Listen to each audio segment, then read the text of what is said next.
"Well, I'll be damned," he said, shaking his head. "Never done anything like this before. Usually it's just little kidney-shaped pools for retirees.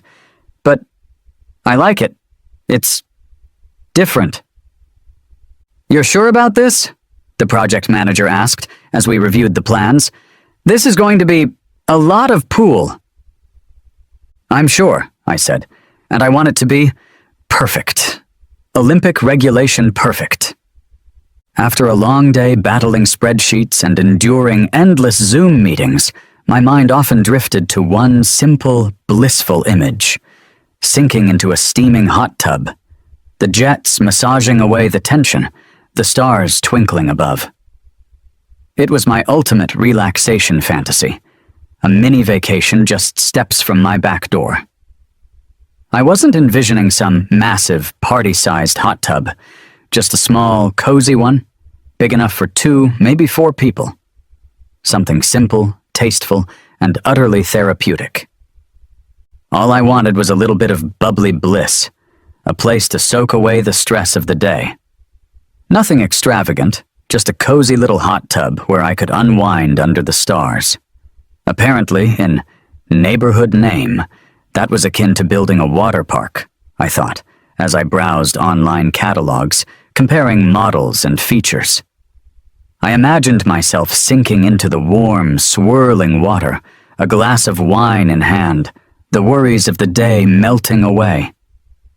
It was the perfect antidote to the pressures of modern life, a small investment in my well-being. I should have known that any attempt to enhance my backyard enjoyment would be met with swift and merciless opposition from the HOA. I just didn't realize how quickly or how absurdly that opposition would manifest. The first hint of trouble came in the form of a crisp, white envelope slipped under my front door. It wasn't a bill, it wasn't junk mail. It was worse. A friendly reminder from the Neighborhood Name Homeowners Association informing me that I needed to submit plans for any exterior modifications before starting work. It was signed by the HOA president, Barbara Barb Fitzpatrick.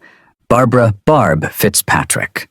Picture a woman whose wardrobe consisted entirely of ironed slacks, whose spirit animal was a perfectly symmetrical topiary, and whose favorite pastime was enforcing the HOA's endless list of rules and regulations. She was the self-proclaimed guardian of neighborhood aesthetics, the queen of control, and, unfortunately for me, the president of the Neighborhood Name HOA. I'd seen her around, of course, a tightly wound woman with a permanent frown, and a clipboard that seemed to be permanently attached to her hand. She was the kind of person who probably used a ruler to measure the distance between her garden gnomes and color-coded her spice rack. My first direct encounter with Barb was, predictably, unpleasant. I'd called the HOA office to inquire about the hot tub approval process, and she'd answered the phone.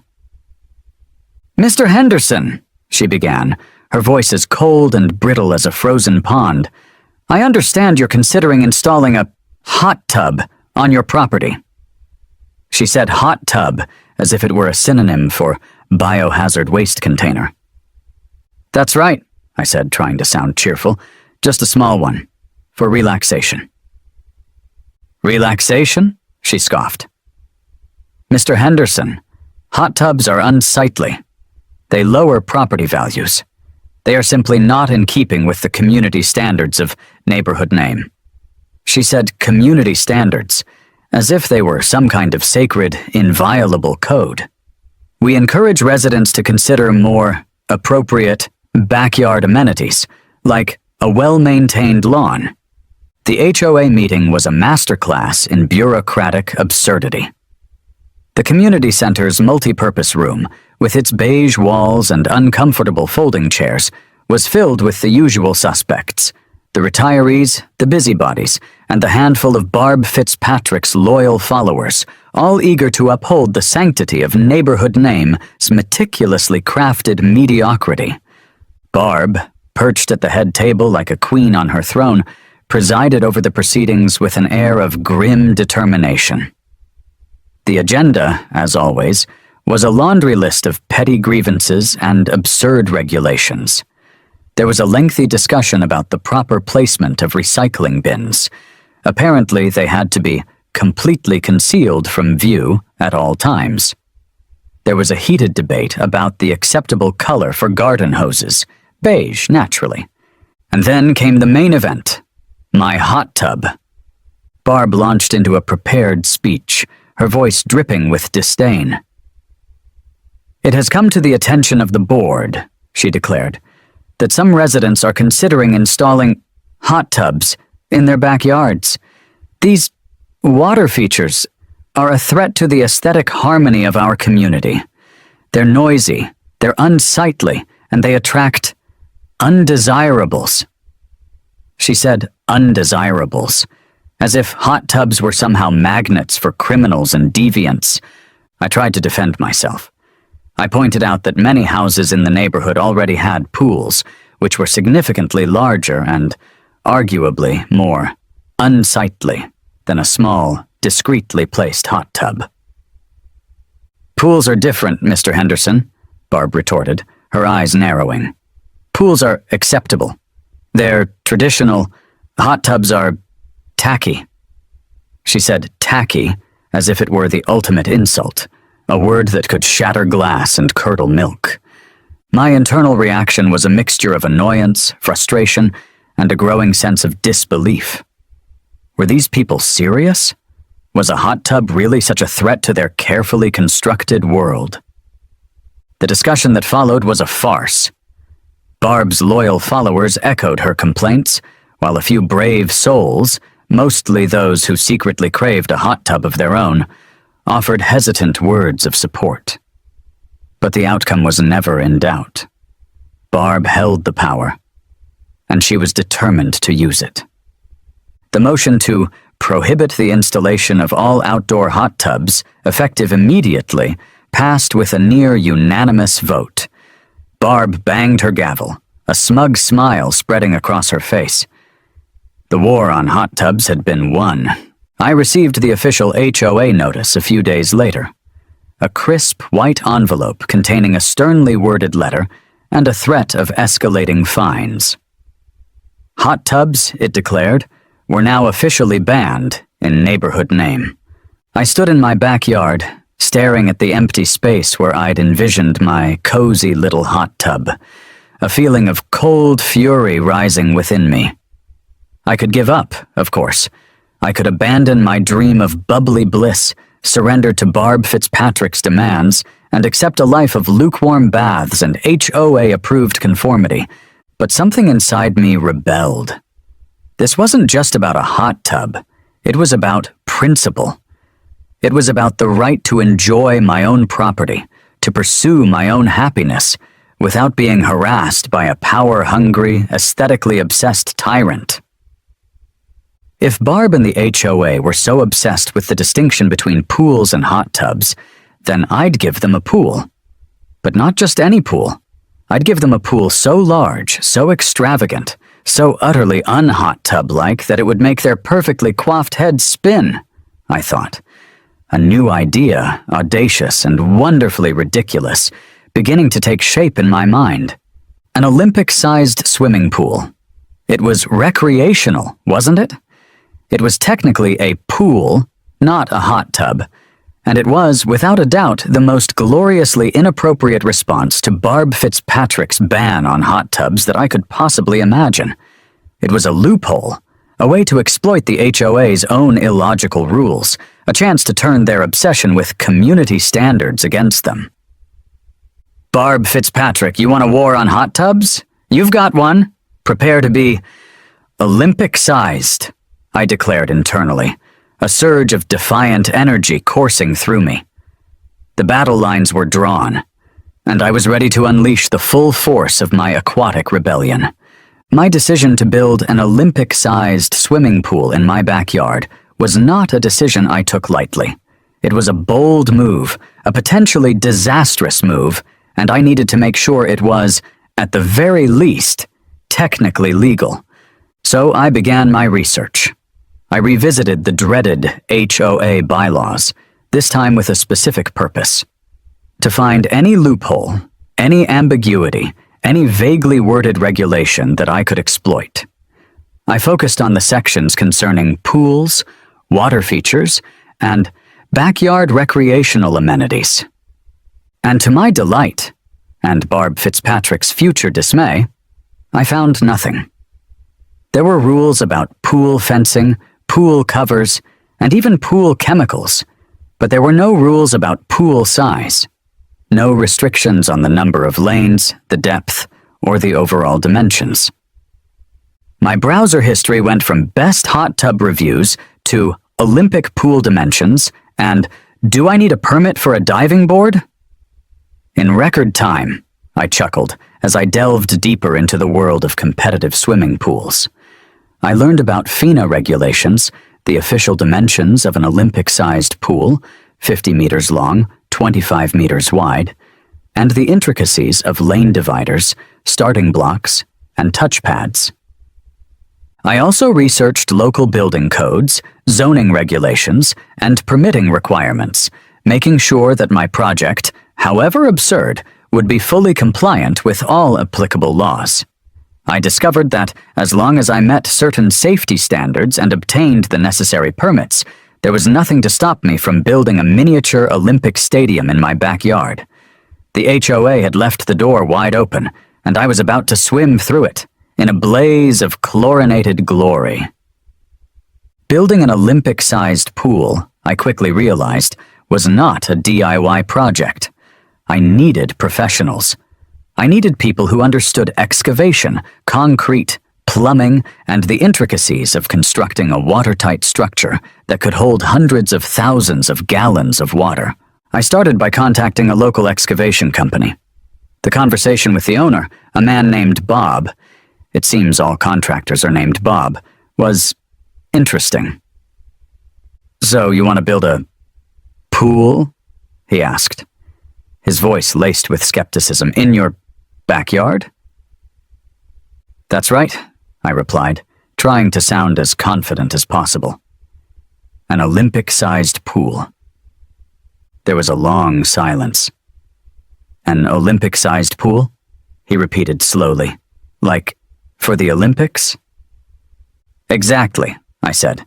50 meters long, 8 lanes wide, with a diving board." Bob chuckled. "You're kidding, right?" "I'm completely serious," I said. "I have the plans right here." I showed him my hastily drawn sketches, outlining the dimensions, the features, and the overall vision for my backyard aquatic masterpiece.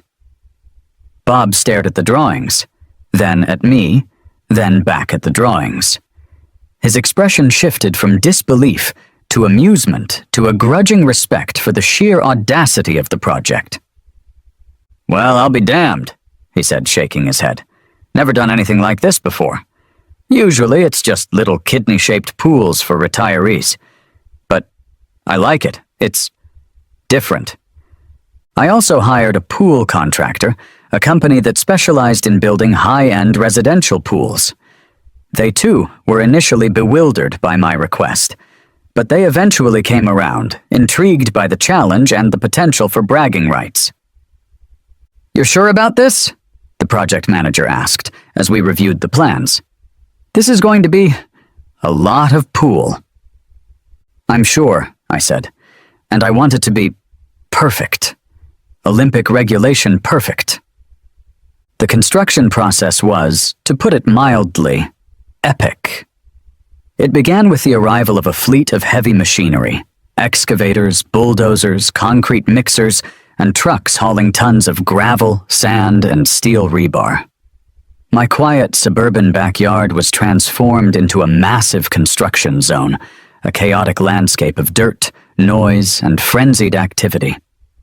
The excavation alone took several days, the backhoe digging a hole so large, so deep, that it looked like I was building an underground bunker, not a swimming pool. The neighbors, understandably, were fascinated. They'd gather at the edge of my property, watching the construction unfold, their expressions a mixture of curiosity, amusement, and a growing sense of, what on earth is going on over there? Children pointed and gasped, dogs barked, and even the teenagers, normally glued to their phones, seemed impressed. The construction crew, initially skeptical, now seemed to be enjoying the project, taking pride in their creation of the most unusual swimming pool in suburban history. Barb Fitzpatrick, of course, was not amused. She'd storm over, her face a mask of fury, and demand to know what I was doing. "I'm installing a pool, Barb," I'd reply with a perfectly innocent smile. "A standard swimming pool, just like the HOA guidelines allow." I made absolutely sure to never mention the actual size of the pool. "It looks large," she'd sputter, her eyes narrowed with suspicion. "It's efficient," I'd say vaguely. "Very space efficient." Her eye twitches were becoming legendary. She knew I was up to something, but she couldn't quite put her finger on it. And that, of course, was the beauty of the plan. After weeks of intense construction, the pool was finally complete. And it was magnificent. It was a true Olympic-sized pool, 50 meters long, 25 meters wide, with 8 clearly marked lanes, starting blocks at one end and a diving board at the other. The water was crystal clear, the tiles were gleaming, and the lane dividers were a vibrant, professional-looking blue. There was even a small spectator seating area, complete with bleachers and a slightly oversized scoreboard. It looked less like a backyard pool, and more like a training facility for elite athletes. It was a monument to excess, a testament to the power of petty revenge, and a giant, watery middle finger to Barb Fitzpatrick and her anti-hot tub crusade. But I wasn't finished yet. I needed one final touch, one last detail to elevate the project from merely outrageous to absolutely, gloriously insane. I installed a high-end loudspeaker system, strategically positioned around the perimeter of the pool. And then I programmed it. Not with music, not with announcements, but with sound effects. Specifically, sound effects from the NBA on TNT broadcasts. Now, whenever someone used the diving board, the system would play the sound of a cheering crowd and an announcer yelling, "He's on fire!" And whenever someone pretended to score a point in a completely made-up water polo game, the system would blast the iconic NBA on TNT theme song. It was magnificent. It was ridiculous. It was perfect. And it was all completely 100% HOA loophole exploiting and possibly a little bit insane, I thought, as I tested the system, the sounds of a professional sporting event echoing through the quiet suburban night. It was the final, glorious touch, the cherry on top of my Olympic-sized revenge sundae. And I couldn't wait to see Barb Fitzpatrick's reaction. The unveiling of my Olympic-sized backyard pool, or as I affectionately called it, the aquatorium, was a moment I'd been eagerly anticipating. And Barb Fitzpatrick's reaction, it exceeded my wildest expectations. It was a meltdown of epic proportions, a Karen-esque explosion of rage and disbelief that would forever be etched in the annals of suburban legend.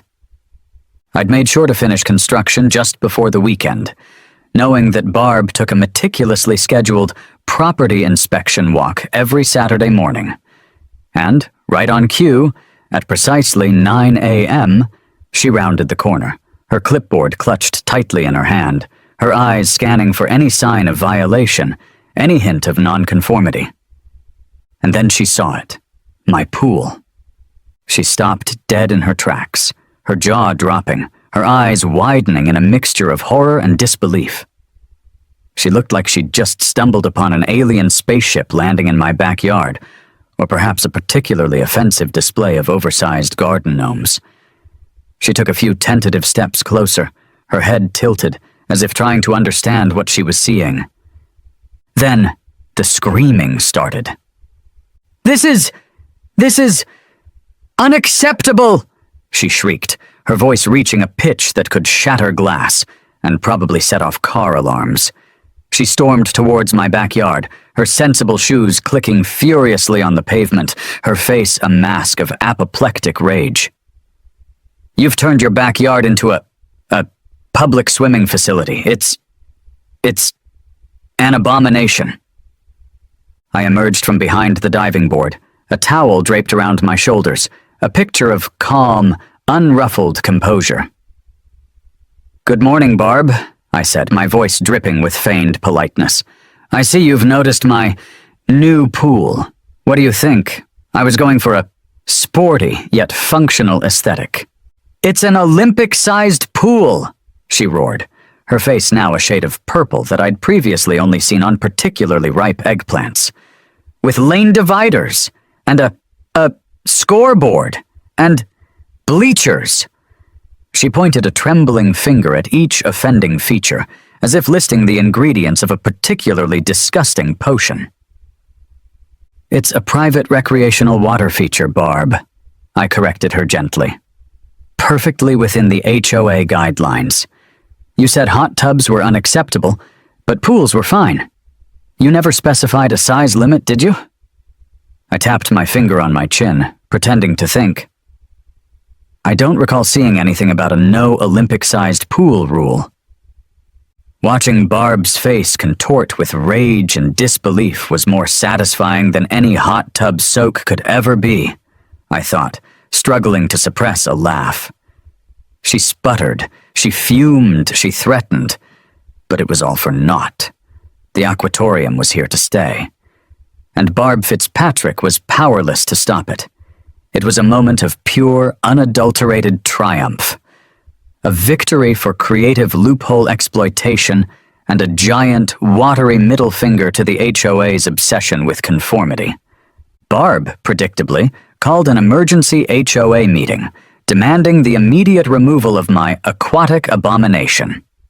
She envisioned a swift condemnation, a unanimous vote to dismantle my pool, a restoration of order and beige to neighborhood name. She was, as usual, in for a rude awakening. The meeting, held in the same beige-walled community center room, was a scene of utter chaos. Barb, looking increasingly frantic and disheveled, presented a PowerPoint presentation titled "The Aquatic Abomination: Why Olympic-Sized Pools Threaten Our Way of Life." The presentation was a masterpiece of fear-mongering and hyperbole, filled with blurry photos of my pool, exaggerated claims about its negative impact on property values, and a series of increasingly unlikely scenarios. Slide 1. Uncontrolled splashing leading to widespread water damage. With a picture of a cartoon wave engulfing a house.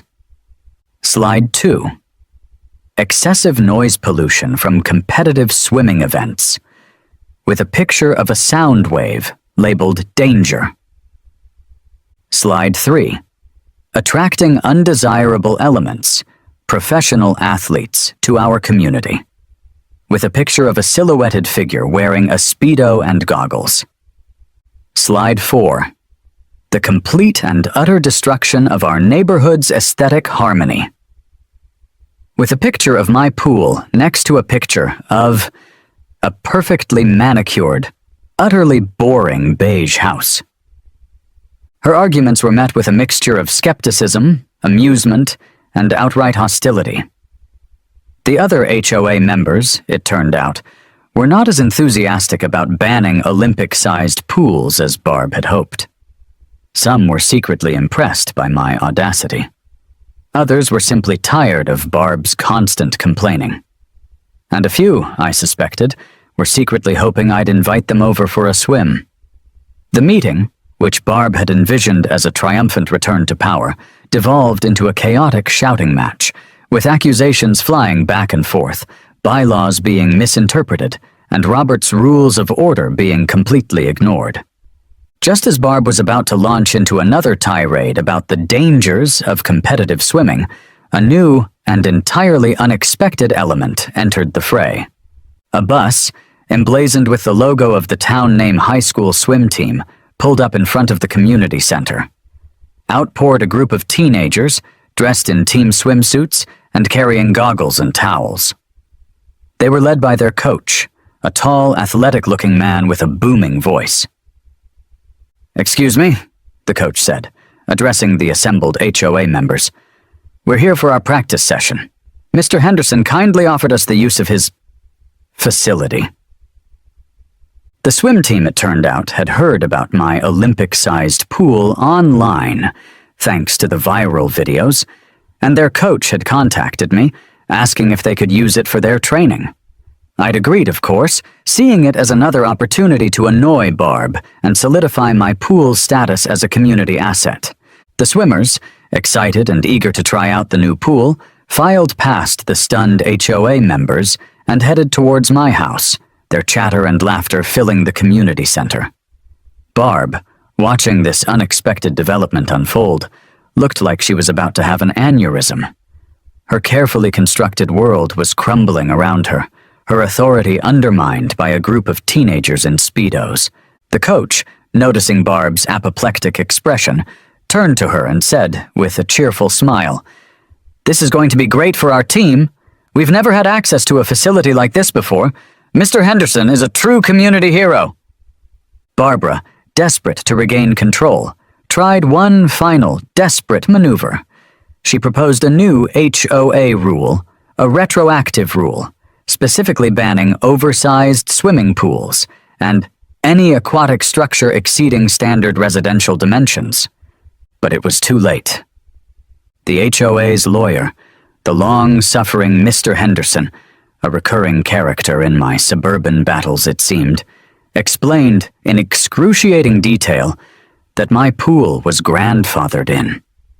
It had been built before any such rule existed, and therefore it was exempt from any new regulations. He also pointed out that any attempt to force its removal would likely result in a costly and embarrassing lawsuit, a lawsuit that the HOA would almost certainly lose. He even, somewhat hesitantly, suggested that the HOA might want to consider embracing the pool, perhaps even sponsoring a neighborhood swim meet. Barbara's face, at this point, was a study in apoplectic rage. She sputtered, she fumed, she threatened, but it was all for naught. The HOA, sensing the shift in power, voted against her proposed rule change. As the meeting concluded and attendees started to file out, a commotion was heard out on the street. It was a retired NBA player, turning up for an impromptu game. He'd seen the viral videos and wanted to check the pool out for himself. And then, the final humiliation. Barb's own grandchildren, who'd been visiting for the weekend, snuck out of her house and joined a pickup game of water polo in my Olympic-sized pool. They were, I must admit, surprisingly good. And Barb, watching from her window, could only seethe in silent fury as her own flesh and blood enjoyed the very thing she'd tried so desperately to destroy. The Sky Arena was victorious, and Barb Simmons was utterly, completely, and gloriously defeated. The reign of Barb Fitzpatrick, the terror of hot tubs, the scourge of suburban relaxation came to an end not with a bang, but with a whimper. After the disastrous HOA meeting, the viral fame of my Olympic-sized pool, and the ultimate betrayal of her own grandchildren, she finally cracked. She resigned from the HOA, her letter of resignation a masterpiece of passive-aggressive self-pity, blaming everyone but herself for her downfall. She claimed she was the victim of a coordinated campaign of harassment, a neighborhood-wide conspiracy to undermine her authority, and a general decline in standards of decency and good taste. Nobody bought it. Her departure was met with a collective sigh of relief, followed by a spontaneous neighborhood celebration held naturally around my Olympic-sized pool. The residents of Neighborhood Name, freed from her iron grip, rejoiced in their newfound freedom, their right to enjoy their backyards without fear of HOA reprisal. Barb's reign of terror was over, her legacy a cautionary tale whispered among the neighbors. With Barb gone and the HOA effectively neutralized, I decided to take my backyard aquatic paradise to the next level. The Olympic-sized pool, while certainly impressive, was just the beginning. It was time to create a full-blown backyard water park. First, I added a lazy river, a winding, gently flowing waterway that circled the pool, perfect for floating on inflatable rafts and sipping tropical drinks. Then came the water slide, a twisting, turning, adrenaline-pumping ride that emptied into the deep end of the pool. And finally, because no water park is complete without one, I built a tiki bar, a thatched roof structure stocked with all the necessary ingredients for crafting the perfect poolside cocktail.